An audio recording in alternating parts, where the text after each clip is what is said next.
पुरोचन ने बनवाया था लाक्षागृह। पांडव जब युवा हुए तो उनकी ख्याति दूर दूर तक फैलने लगी। न चाहते हुए भी धृतराष्ट्र को युधिष्ठिर को हस्तिनापुर का युवराज बनाना पड़ा। यह देखकर दुर्योधन ने पांडवों को मारने की योजना बनाई और वारणावत नामक स्थान पर अपने मंत्री पुरोचन से एक महल बनवाया।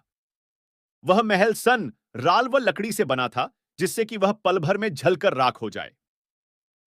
पुरोचन ने यह काम बहुत ही बारीकी से करवाया ताकि पांडवों को इस बात का पता न चले। महात्मा विदुर ने बनावाई थी सुरंग। दुर्योधन ने किसी तरह पांडवों को वहां जाने के लिए राजी कर लिया। जब पांडव वारणावत जाने लगे तो विदुर जी ने युधिष्ठिर को सांकेतिक भाषा में उस महल का रहस्य युधिष्ठिर को बता दिया और उससे बचने के उपाय भी दिए। विदुर जी की सारी बात युधिष्ठिर ने अच्छी तरह से समझ ली। योजना के अनुसार पांडव लाक्षागृह में रहने लगे। महात्मा विदुर के एक व्यक्ति ने उसमें गुप्त सुरंग बनाई, जिसके द्वारा आग लगने की स्थिति में निकल सकना संभव था। 1 साल तक वारणावत में रहे पांडव लगभग 1 साल तक वारणावत नगर में रहे। एक दिन कुंती ने ब्राह्मण भोज कराया। जब सब लोग खा पीकर चले गए तो वहां एक भील स्त्री अपने 5 पुत्रों के साथ भोजन मांगने आई और वे सब उस रात वहीं सो गए।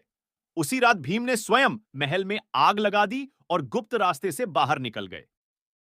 लोगों ने जब सुबह भील स्त्री और अन्य 5 शव देखे तो उन्हें लगा कि पांडव कुंती सहित जलकर मर गए हैं।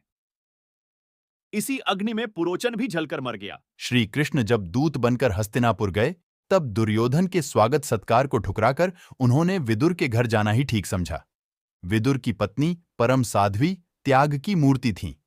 जिस समय श्री कृष्ण पहुंचे, विदुर कहीं बाहर थे। विदुर पत्नी नहा रही थीं। स्वेच्छा ओढ़ी गरीबी के कारण घर में वस्त्रों का अभाव था, अतएव वह निर्वस्त्र स्नान कर रही थीं। जैसे ही श्री कृष्ण की आवाज आई, किवाड़ खोलो, मैं कृष्ण खड़ा हूं, मुझे बड़ी भूख लगी है, वह सुध बुद्ध खोकर उन्मत्त स्थिति में दौड़ी और उसी स्थिति में दरवाजा खोल दिया। भगवान ने उनकी प्रेमोन्मत्त स्थिति देखी और अपना पीतांबर उनको ओढ़ा दिया। उसी स्थिति में ले जाकर उलटे पीढ़े पर बैठाकर वे केले के छिलके निकालकर गूदा फेंकती रहीं। वह छिलके श्री कृष्ण को खिलाने लगीं।